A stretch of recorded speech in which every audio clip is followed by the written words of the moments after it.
there's anything that stresses out practice owners, I know it's hiring people and money.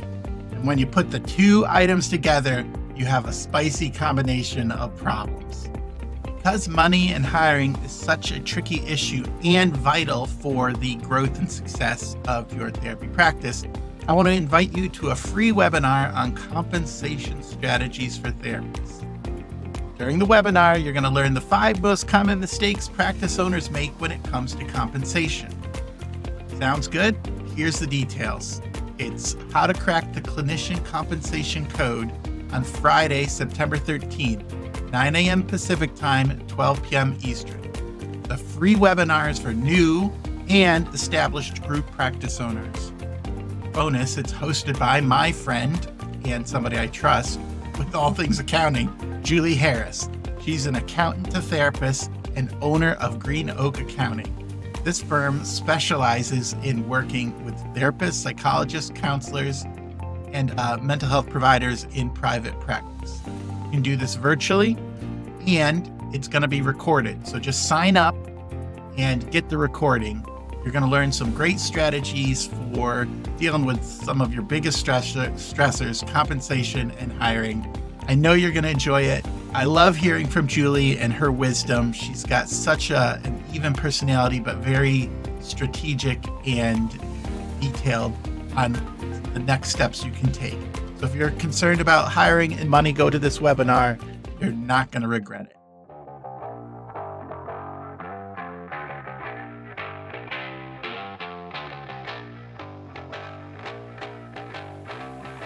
Hello, friends. This is James Marland, host of the Scaling Therapy Practice. This is the show where we empower mission-driven leaders to launch life-changing online courses. I'm so glad that you're here with me today. Today, we're talking about a interesting topic of what microphone do you choose to record your course? Because as you know, as you've probably heard, onboard microphones from laptops or computers don't always pick up the right sound. And if you're recording with a phone, you're often too far away from the speaker microphone to get a good sound, or it sounds like really hollow or airy if you're recording on speakers. So what do you do to solve that problem? To solve that problem, you buy a microphone. You buy a microphone for your computer. But when you start searching for microphones, there's a dizzying array of choices.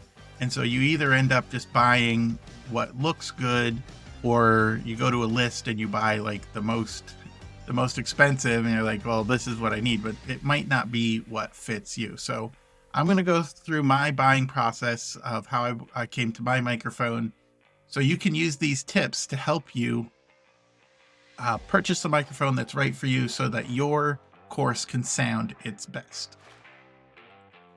So let's get right into it. There's 4 criteria, and then some tips at the end. I have price, quality and features, a name that I trust, and then the type of setup.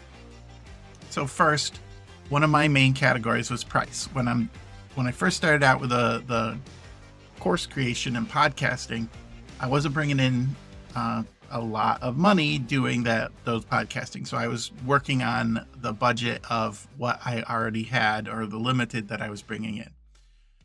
So that sort of hemmed me in a little bit on the type of microphone that I could get. And I spent around, for everything, I spent around $180. That's the arm, the microphone, the pop filter, and I think the cables. So that's everything. You can spend $300 on the microphone, not even the arm or the pop filters or the cables or anything else. So cost for me was a big deal, but you don't have to worry too much, because there are great sounding setups for entry level podcasts. I went with the Blue Yeti. It was recommended by many people as an entry level podcast, and I chose it for many reasons, and I'll get into it as we keep going down. But There are often great microphones at your current price level, and the more you go up, the more the better quality that is, the better resonance. Like it picks up different sounds, and there's more features. But if you're just recording an online course and it's you in front of a camera, or it's just you talking to some slides, you might not need the highest quality recording software or recording microphone. There's something called the Logic or the Yeti Snowball that a lot of people get.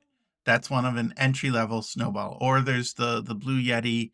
It's just the Blue Yeti microphone, and then there's also a Blue Yeti Pro that's a little more expensive that you can often find between $80 and $90 without the stand. So there are options for you to do it. Why do you want that extra microphone? Because the sound just it doesn't sound the best if you're just using your laptop or your phone microphone. How, what I use for iPhone recording is just a lavalier microphone. It was like $30. You can get them between 30 and 100 or even more, of course. But it just plugs right into the base of the iPhone, and I'm able to record remotely. It was pretty much plug and play.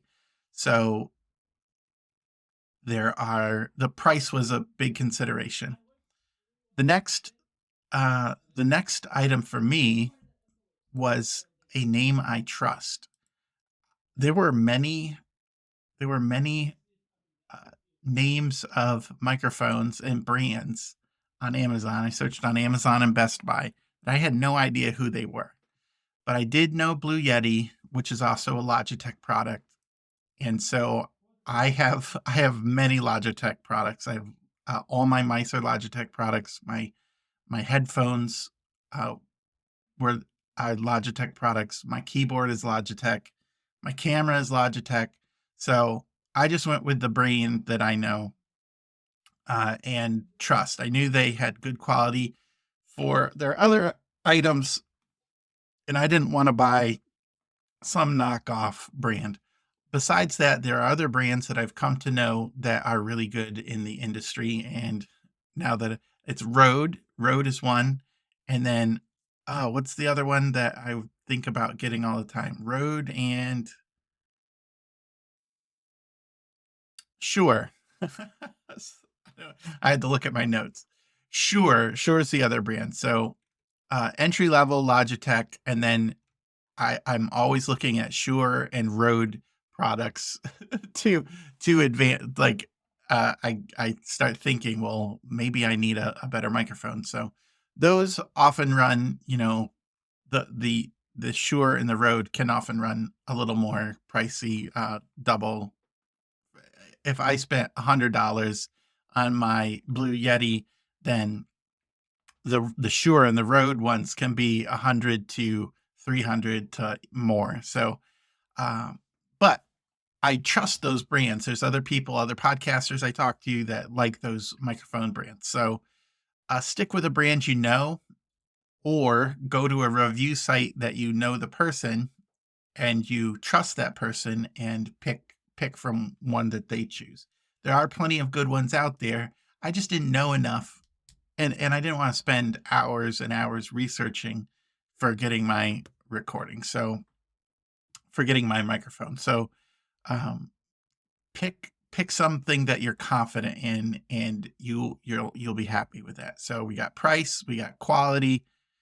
Well, price, name, and name I trust. Now, qualities and features. So the next thing that I wanted was something that had a lot of features and was the best I could get for the budget. So when you talk about microphones, you gets a little technical, but what are the sounds that they pick up? How many different types of recording options do you have? Does it have gain? One of the features that my Yeti doesn't have that I wish it had was an indicator light that lets me know that it is actually recording. The upgraded Yeti version Yeti Pro or something has an indicator light that lets you know that you are talking, um, and that you're not on mute. And that's sometimes I've recorded and I've been on mute and been very, very disappointed after 20 or 30 minutes. But what are some of those features? There's also a selector on the back of my Blue Yeti that can direct the microphone. One of the features I needed was plug and play, like a USB cord that I could just plug in and use. And the Blue Yeti definitely fit that bill. I could plug it in and I didn't have to figure it out. I didn't have to add extra equipment, and it was perfect for me. So when you're considering about buying a microphone, consider what are the features you use and is it simple for you to use and set up. Which gets me to the next criteria. There are two different types of microphones. There's the USB microphone that's plug and play, and then there's the XLR microphone, which is generally considered to be a better audio quality microphone, the XLR, but it does use a different cable. You can't just plug it right into your computer without an interface, like a preamp or a a box that you plug it in that has an equalizer on it and a gain. And that was more technical for me as my setup, also more expensive because you do have to buy the box with it and the cable, and you need a little more space. And when I was just starting out, I wasn't ready for that. And if you're recording a course and you're not going to do it over and over and over again, I think probably the XLR microphones are a little overkill. My personal recommendation for beginners is the USB microphone. The XLRs sound better, but they're more expensive, more equipment, more things to figure out. The other type of microphones are dynamic versus condenser microphones. Condenser microphones are good if you're recording in a quieter, controlled space, and it's perfect for capturing nuances in the voice. However, be aware that these microphones are very sensitive and they will pick up other noises in the area. So if you have a dog barking or your neighbors start the lawnmower and your window's open, like they're going to pick that up. Somebody knocks on the door, it's going to pick it up. So condenser microphones are very sensitive, but they do pick up a lot of sound.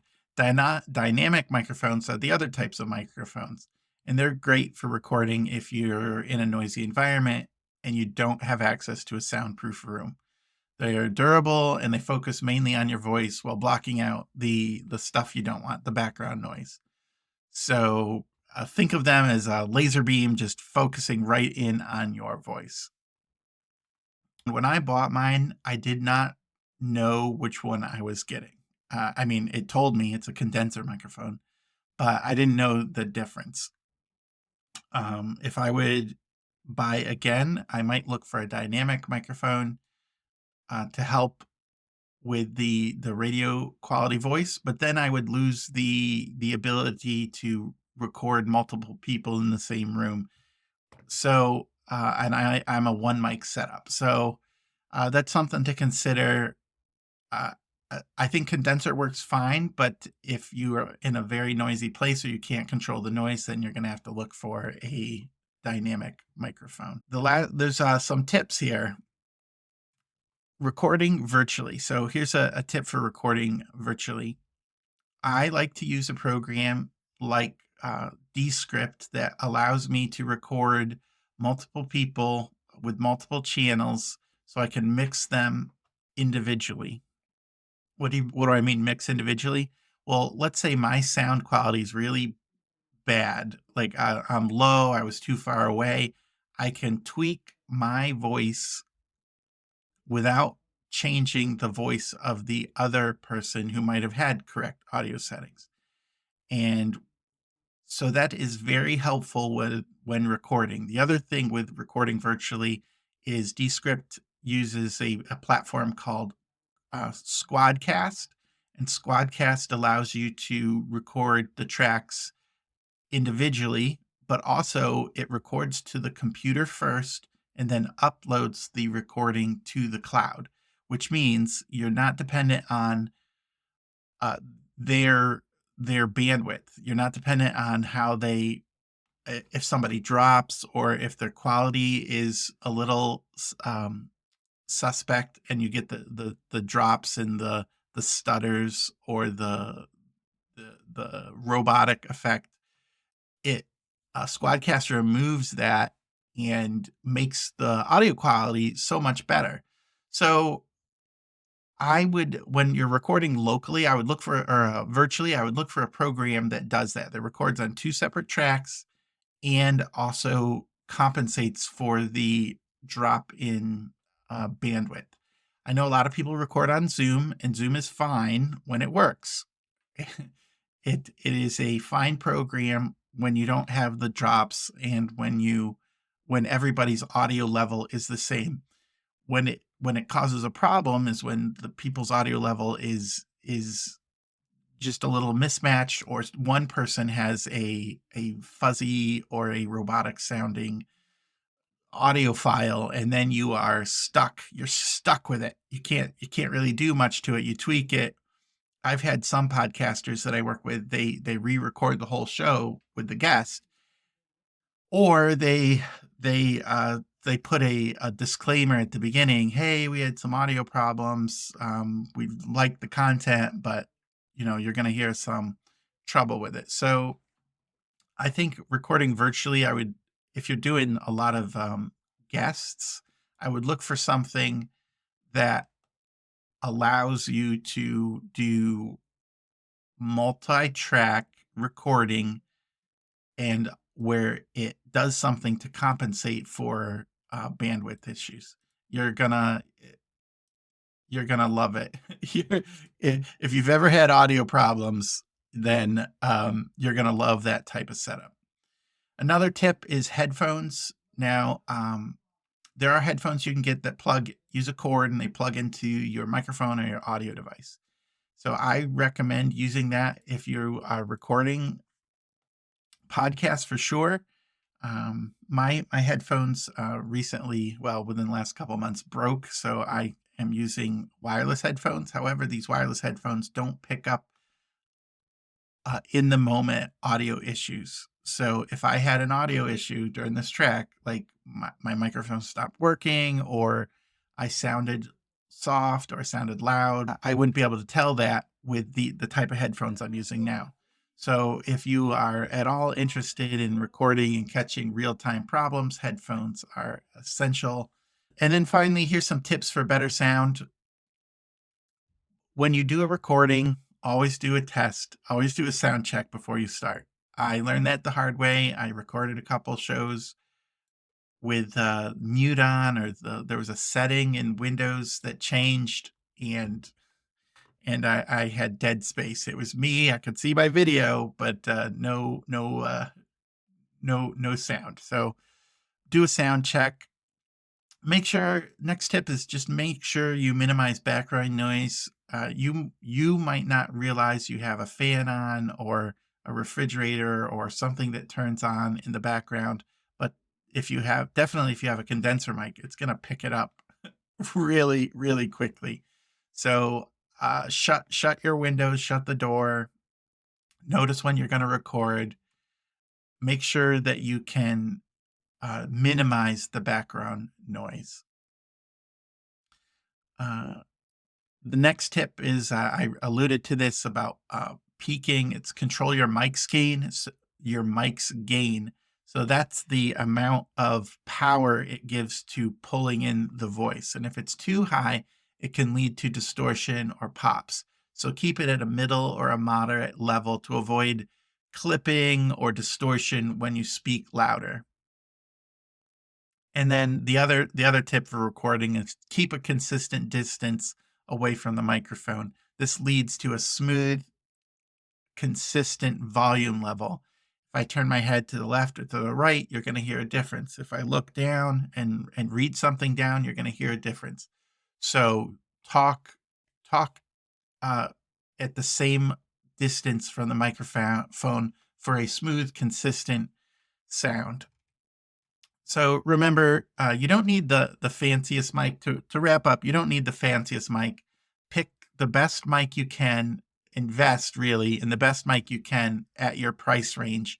Pick something with the quality and features that you know you'll use and you like. I like to pick a name that I trust. The three for me, there's probably more, but I liked the easy setup of the Yeti slash Logitech, but I also trust the Rode and the Shure brand because I see other podcasters use that and they recommend them.